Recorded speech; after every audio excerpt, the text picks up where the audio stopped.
Hi everybody, this is Kevin and welcome back to another video. And today I would like to once again share my thoughts on Granblue Fantasy Versus Rising.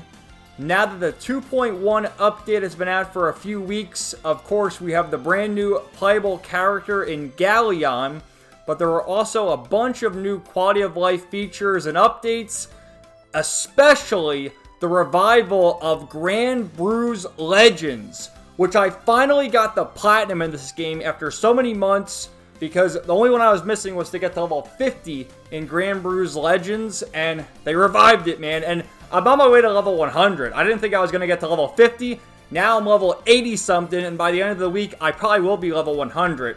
And that's because they added not just rewards for leveling up, but just by playing the game, you get all sorts of rewards, from rupees to draw tickets to badges, trophies, avatars, etc. So it makes it more worthwhile for people to play it, because I feel like with that, Bruise, you know, you just had rewards up to level 100, and the people who got their rewards and trophies and whatnot played the game when it released all the way back in 2023, December 2023. And once you get it, there's no point to play Bruise, but now they have a sort of battle pass with Bruise from, you know, a week or so ago until October. So that's how long the battle pass will last. And then I'm sure in October they'll reset it, because with the regular fighting game, they have, I think, Battle Pass 8 now, where you can get some new stuff for Galleon, as well as the new outfit for Basaraga. So that's pretty cool.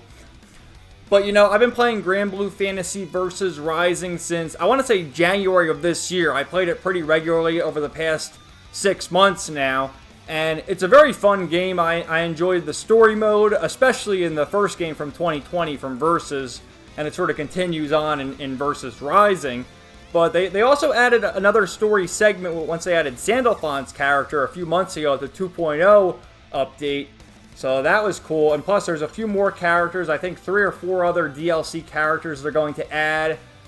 There's going to keep doing Battle Pass, and what I like about that is, because I missed some of the early Battle Passes, you can actually buy the outfits or the other illustrations when you select your character in the rupee shop, or even if you want to spend the $5 and just buy it as DLC, you can do that, so that's pretty cool. And especially I had to get the one for Zeta, you better believe it, the Crimson Bomber. And there was the one for Beatrix, it was like a Halloween costume, so, I mean, that's going to be here before you know it too, in a couple of months in October. But yeah, I've had so much fun with it. Bruise, I understand, like, even when I first started playing back in January, people had problems with it because, like I already said, people got their rewards and that was it.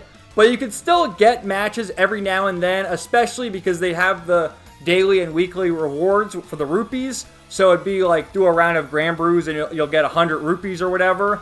And you have to know the times. Like in Japan, you can get on the Japanese server. There's 4 different servers: North America, Europe, Asia, and Japan. And from what I've seen, it's really only the North American and the Japanese servers that are active. And for the American server, if you're on at like 8 o'clock at night, you'll get a match pretty quick. And then same thing for Japan. You have to like line it up with the Japanese time for the evening. And then, but sometimes you get it in the afternoon and the NEETs will be playing, so you'll get it there. And especially it's been very active since they added Galleon, because more people want to try out the new character, and of course because of the Battle Pass. So you just gotta, you gotta sort of know when to play to get the rewards and the rupees and stuff. And I hate to say it's a gacha game, because it's a full price game, although now it's on sale. I think it's like 60% off or something, so you can get the deluxe edition really cheap and get all the DLC characters and whatnot. And it's a great story too. Even if you never played the Granblue Fantasy gacha game, it's a fun story that reminded me a lot, just in the way it's told, of the Blaze Blue games, because it's kind of visual novel storytelling, and then you get the battles. And such a great cast of characters, so many great waifus. I mean, I was hoping to do another video on this after all the remaining DLC characters were released, but we're only 2 deep into it. And I just had to make this other video because I did get the platinum. I might as well show you that now. That's one of the rewards for Bruise. You see the points down at the bottom. I think, because right there it shows that I have 17,500 was the one I just got. And it goes up to 50,000. So there's a ton of rewards. You see you get 500 rupees there. You get draw tickets. You get the cards. You get the things for your profile to make it look cool. There's one of Vern where he's like lifting weights. So it's so much fun.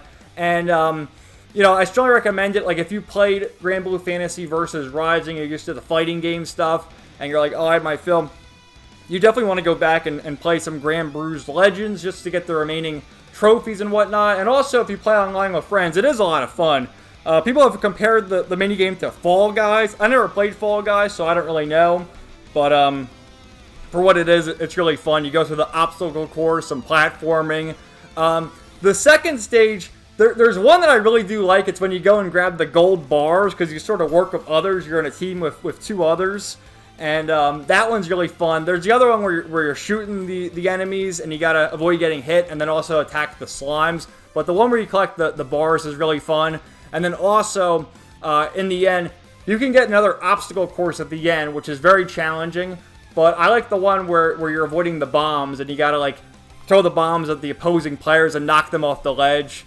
Really fun minigame. I'm so glad I've continued playing it, and I'm going to continue, get to level 100 and get the remaining rewards, and I look forward to what they show off with the next update, whoever the next character is. Like I said, there's 3 or 4 other characters they're going to release. One will probably be the end of summer, and then all throughout the new year, and just looking forward to what's in store with Granblue Fantasy, especially because Arc System Works just announced that new game at the Sony State of Play, where they had their team up with Marvel. It's called, like, Marvel Token Fighting Souls or something like that, which is kind of redundant because I'm pretty sure Token in Japanese translates to Fighting Souls. So it's basically Marvel Fighting Souls, Fighting Souls.